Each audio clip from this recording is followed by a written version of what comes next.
Мы въезжаем в старинный город. Это когда-то был старинный виадук. Это древний город Ронда. Город, парящий над пропастью.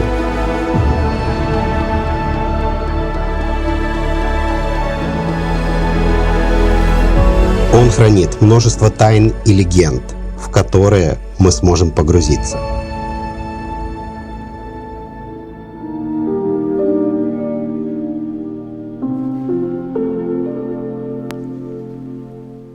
Проснувшись рано, мы решили прогуляться по городу.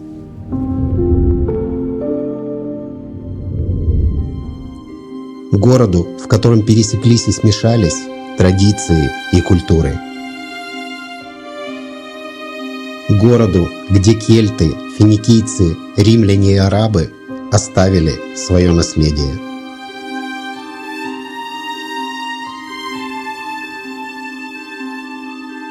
Вот это была когда-то мавританская земля. Прежде всего, мы хотели попасть в дом мавританского короля, через подземелье которого можно спуститься на дно каньона. Правда, этот дворец не имел никакого отношения к маврам. Он был построен в 17 веке. А вот водяная шахта, которая здесь появилась в 7 веке, как раз и относится к временам правления мавританцев.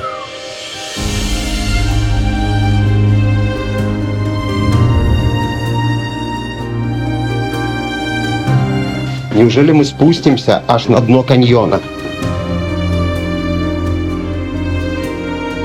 Мы спустились фиг знает куда и вышли к сталагмитам.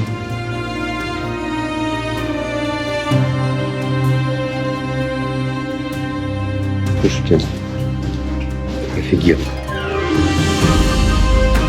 Эта шахта была построена для водообеспечения города во время осады. Тогда рабы поднимали воду вручную. Количество рабов было ограничено количеством ступеней. Это удовольствие занимает 200 ступенек.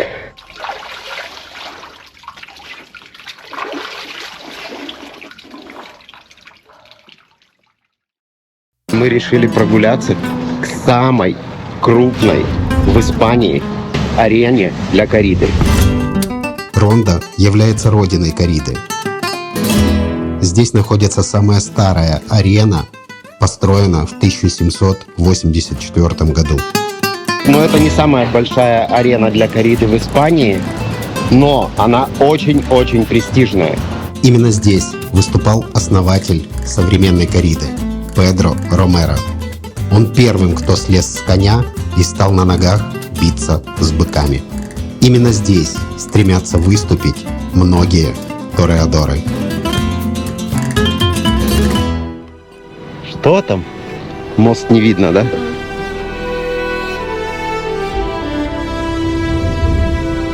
Ну и, конечно же, визитной карточкой города является новый мост, который строился 38 лет, начиная с 1755 года. Высота моста 98 метров, и расположен он в самом узком месте каньона. Вот такой вот он, город, парящий над пропастью. И он однозначно должен входить в план посещения юга Испании. И вот этот мост древний, которому, века.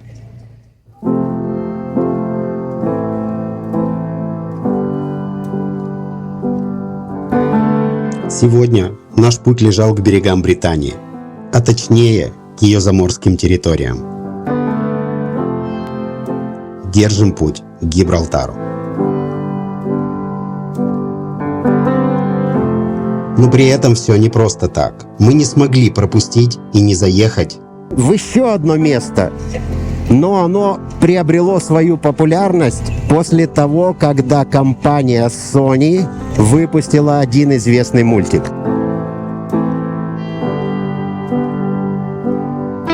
Как раз для мотоцикла вот эта дорога. Дорога МА-7306 проходит у подножья еще одного природного парка – Конча де Альмола. Здесь также возвышаются скалистые горы причудливой формы.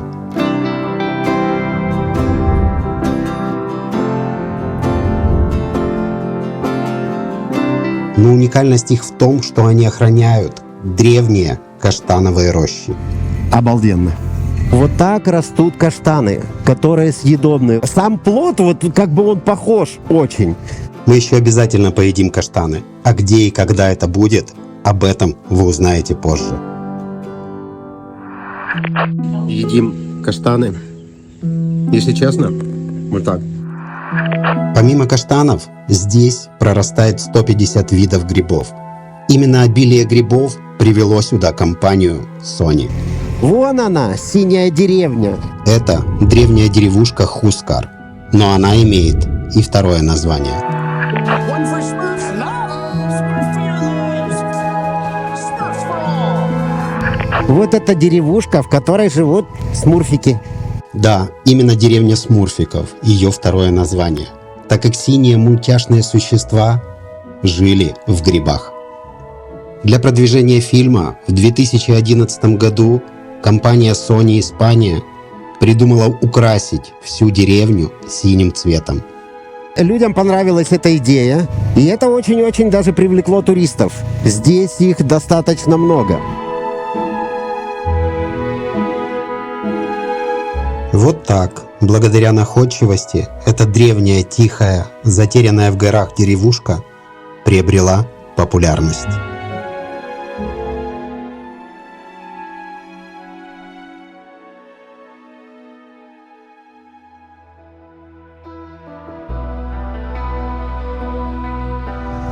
Каштаны попробовать нам не удалось, потому что у них сиеста. Именно сиестой сложно приспособиться к распорядку дня. Сиеста от латинского слова «hora secta», что означает «шестой час после восхода солнца».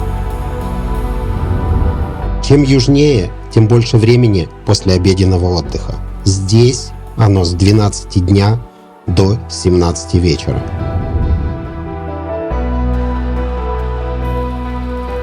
Сон при этом не должен продолжаться более 20 минут. Все остальное время испанцы отдыхают и общаются. После всего увиденного об Испании можно сказать всего 3 слова. Сиеста – отдых, фиеста – праздник, маньяна – спокойствие. Все завтра. Все это часть их культуры, все это часть их жизни, которая уходит корнями в далекое прошлое.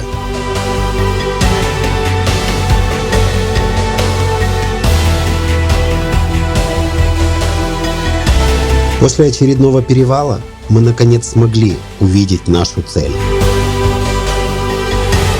Вон видно, Гибралтар торчит. Сейчас спустимся и туда приедем. Но до нее нужно было проехать по долине, где нас ждали новые потрясения.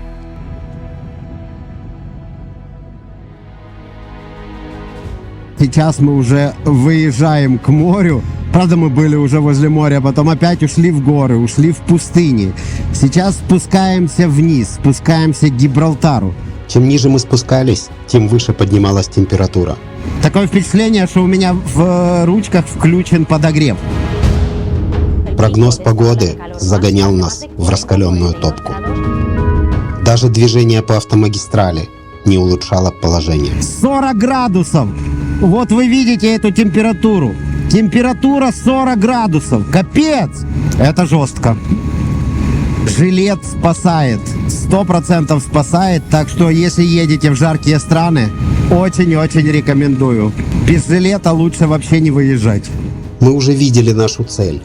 Мы приближались к Гибралтару и очень хотели туда попасть. Но, к сожалению, Для того, чтобы попасть на Гибралтар, нам нужна виза. Британская виза. Граждане Евросоюза попадают туда без визы. Мы пока попадаем с визой.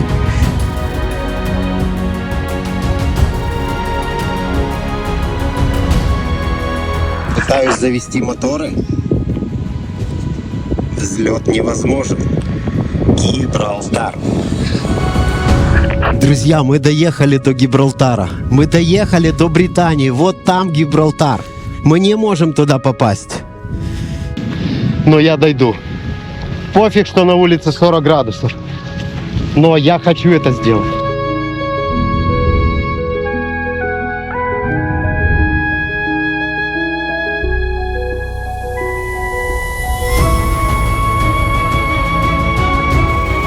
Друзья, за вот этой сеткой часть Британии. Такое чувство, это вообще такое кайфовое, да? Когда ты понимаешь, что ты доехал к какой-то такой части, которая вот все.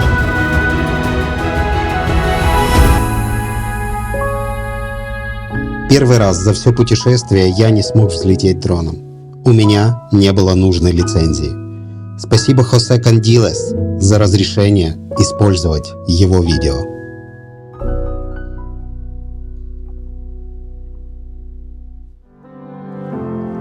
Но Гибралтар не самая близкая точка к Африке. Ближе всего к африканскому континенту располагается мыс Тарифа.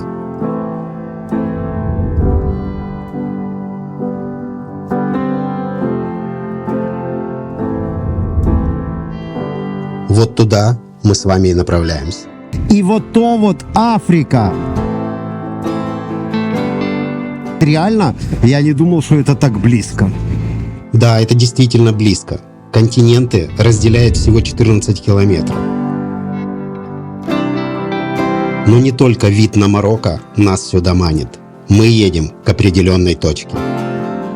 Именно эта точка и есть соединение Атлантического океана и Средиземного моря.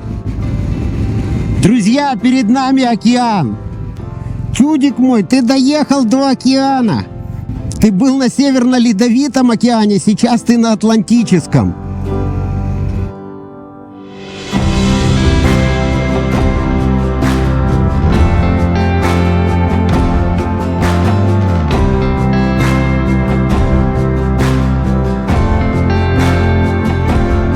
За 16 дней пути мы доехали сюда. Мы доехали к океану. Мы увидели Марокко, пусть даже таким необычным способом.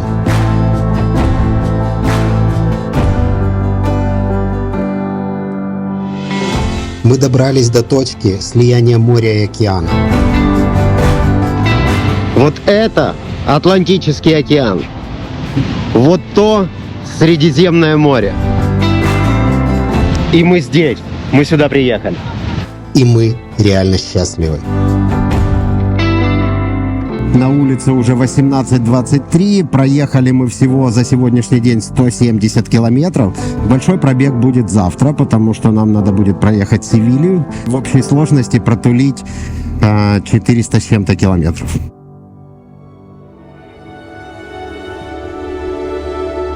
Весь дальнейший наш путь будет проходить вдоль океана. Сейчас нам нужно добраться до города Кадис. Именно там мы нашли необычное место для ночлега. Вы посмотрите на эту громадину. Чтобы попасть к нашему ночлегу, нужно проехать через уникальное сооружение. Друзья, мы выезжаем на этот мост. Его длина почти 4 километра. Его название – Мост Конституции 1812 года. Капец, блин, какая красота и высота. Этот мост третий по величине пролета в Европе, длина которого 540 метров, парящих в воздухе на высоте 30-этажного дома. По этому показателю он опережает знаменитые Золотые ворота Сан-Франциско. Вся эта конструкция держится на тросах. Высота опор 185 метров.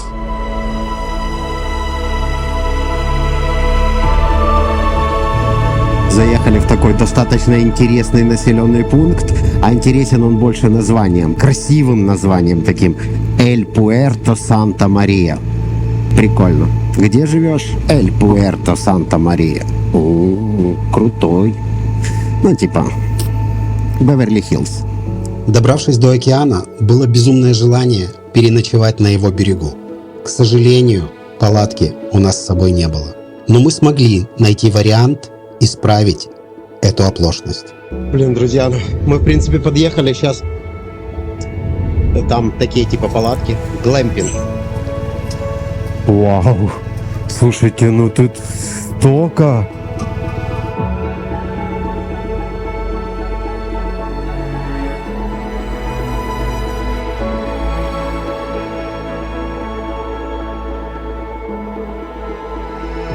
Вот это наша палатка, в которой мы будем спать.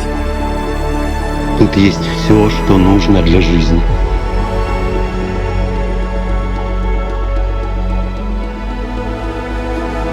Блин, какой кайф.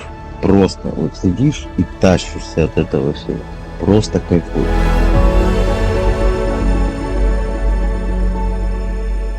Good night.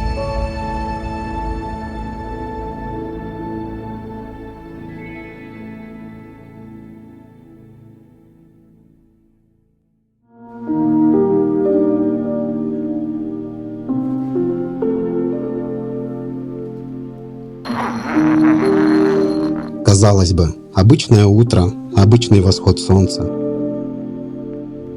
Но нет. Ты понимаешь, что сегодня ты доберешься к финальной стране своего маршрута.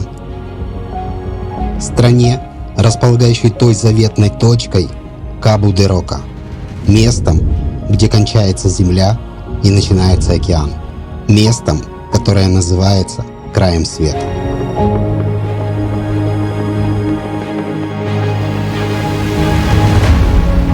Держим путь к цели. Держим путь в Португалию. Для этого нам нужно проехать 250 километров, очень скучных и нудных километров по автомагистрали. —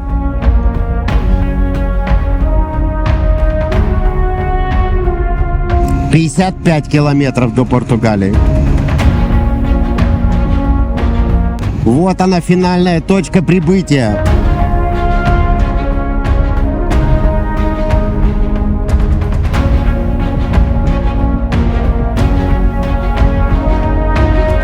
Друзья, я сюда доехал.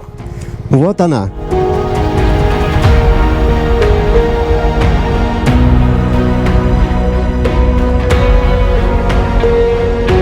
Въезжаем в Португалию.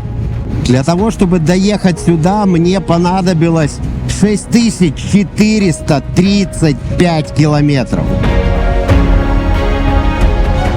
Вот она, Португалия.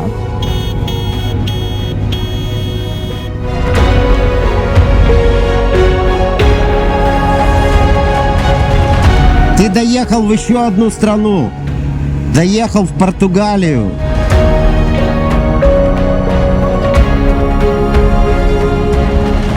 Мы так далеко от родного дома, что просто пипец какой-то. Мы в Португалии.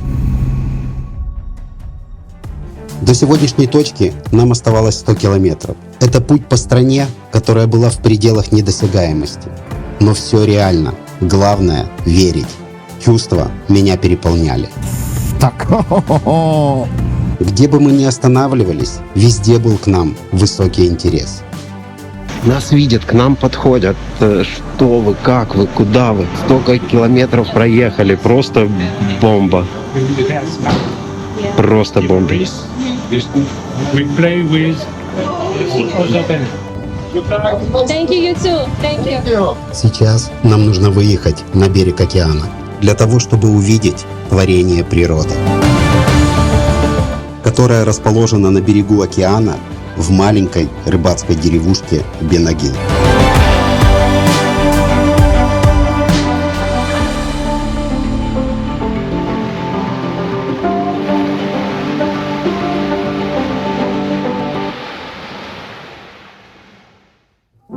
А все благодаря пляжам Прая де Бенагил. Они уникальны. Мы сюда доехали, друзья. Это океан. Но не только пляжи. Здесь есть главная достопримечательность – это пещера, куда все стремятся попасть. Мы не стали исключением. здесь такая фигня, что если ты хочешь на каяке, то только идут большой группой. Мы выбрали другой вариант, о котором не пожалели. Пещера Бенагил считается одной из самых крупных на Атлантическом побережье. Внутренний размер сопоставим с размером футбольного поля. Ширина арок около 50 метров. Отверстие сверху имеет диаметр 20 метров. Все это напоминает собор, достойный бога Нептуна, увенчанный световым люком.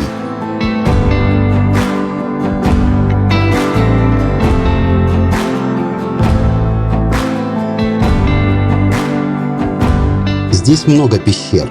Эта вся местность напоминает мне. Реально очень похоже на наш Тархангут. Мы туда еще вернемся. Попасть в эти пещеры можно только во время отлива, Мы приехали в отлив. что и делал наш капитан. Он нас удивлял. И он сюда заходит, вообще капец.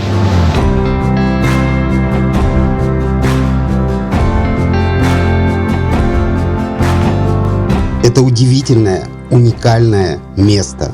Это фотографии с карты желаний, куда попасть. Все это силы природы.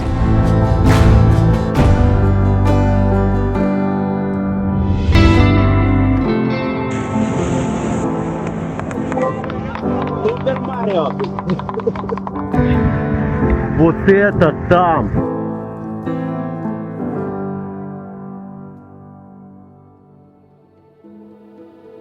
У нас было огромное желание остаться на ночлег в этой деревушке. Но найти проживание в высокий сезон – это из ряда фантастики. Заехали в какое-то село, ищем, где нам переночевать. И только через 10 километров нам удалось что-то разыскать. Вот этот с такими антеннами. Это был самый дешевый вариант из того, что мы нашли. Ну, это перебор уже все. Это 128 евро с завтраком. Нормальный отель. Зато есть где переночевать, Но выше нашего бюджета. покушать и припарковать транспортное средство. Так что на чем-то придется экономить. Но это еще не финал. Мы будем ехать дальше.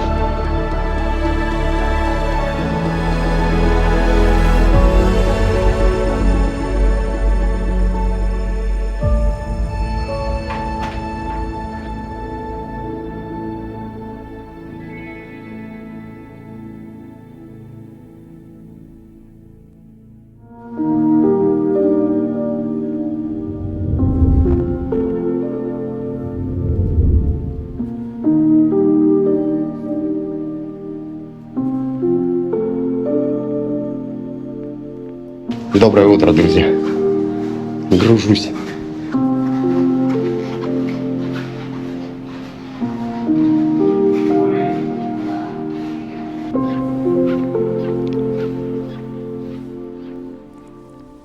Если до этого все были только разговоры, то именно в этот момент я был поставлен перед фактом.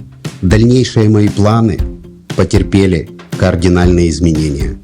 Ну что, друзья, с Богом, поехали! Ну что ж, устами ребенка глаголит истина. Если все получится, будет круто. Едем дальше. Так как маршрут был изменен, то какую-то часть дороги до Лиссабона пришлось ехать по автомагистрали. Но надолго нас не хватило. Потому что вот по ней едешь, просто спишь на круиз-контроле, ну и ты ничего не видишь. Мы все-таки решили ехать ближе к океану. Потому что как-то вот 34 уже градуса, лучше вот там вот где 25. Поэтому лучше ехать вдоль океана. В летний период даже хорошо, что он холодный. Но, с другой стороны, плохо, что в нем нельзя купаться. Эта узкая дорога привела нас к маленькому городку Замбужейра-ду-Мар. Слушайте, ну тут температура сейчас 23 градуса. Вы представляете, какой холод идет от океана и сюда? Вау, чувствуется аж прям так прохлада. Сам городок очень красивый, но основное его достоинство – это пляж, который занимает почетное место в рейтинге 7 чудес пляжей Португалии. Здесь Часто бывают большие волны и очень сильное течение. Только мы отъехали от побережья, сразу температура на глазах. 27, 28. Двигаясь вдоль побережья, мы заехали в очень богатый регион, а все его богатство... Вот это все пробковое дерево, капец. Именно Португалия занимает первое место в мире по производству пробки. Для сбора коры с пробкового дуба есть строгие правила. Кору нельзя снимать с дерева, если оно не достигло 15 лет. В следующий раз можно снимать только через 9. Для получения самой дорогой винной пробки должно пройти не менее 20 лет после первого снятия коры. Смотри, сколько ее снято. Вот. Самая качественная кора получается с деревьев, которым от 100 до 150 лет. Да, попробуй догадайся, как он растет, да? Я никогда не мог подумать, что пробковое дерево это вот так. С него снимают кору, а потом она обрастает по новой. И на деревьях стоят номера. Видно, у каждого там свой номер в этом дереве. Там впереди есть паром, который нас перевезет через небольшой лиман для того, чтобы попасть в Лиссабон. И прикол в том, что название этого полуострова, с которого будет идти паром, Троя. Может, она здесь была? Прикиньте, в Португалии есть тоже своя Троя.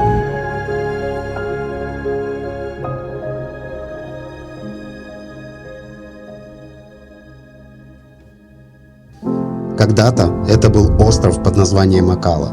Тогда он был заселен римлянами. Здесь даже находился город, который был разрушен в V веке. Тут жесткий такой песок, что заметает дорогу. Сейчас это полуостров Троя с одним из самых красивых побережий Португалии. С красивыми песчаными дюнами, проросшими сосновыми лесами. Песок действительно вот здесь заметает прямо вот на дорогу, если глянуть.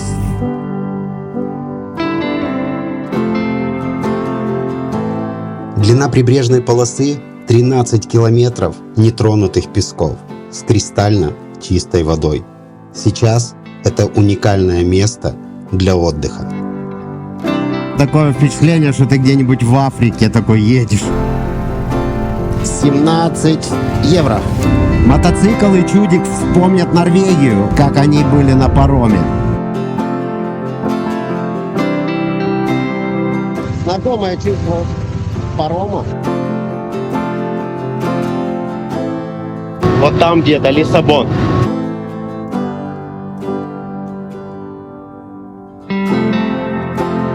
А вот куда именно мы едем, вы увидите.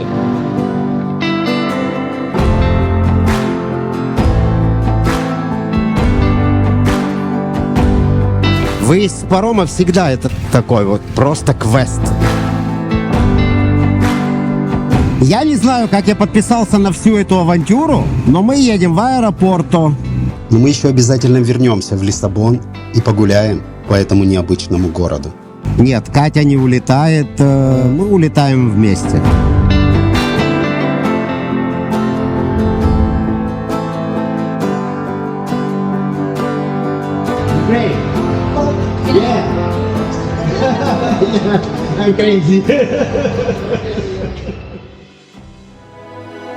Он сказал, что вы приехали с Украины, вы сумасшедшие.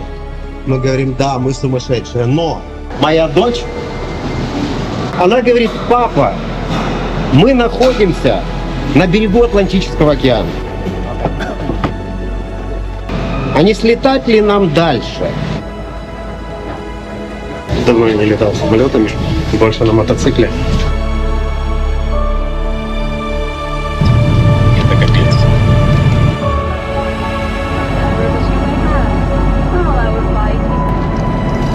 Это стрёмно наверх. Что стало? А вот куда мы летим, пусть для вас это будет загадка.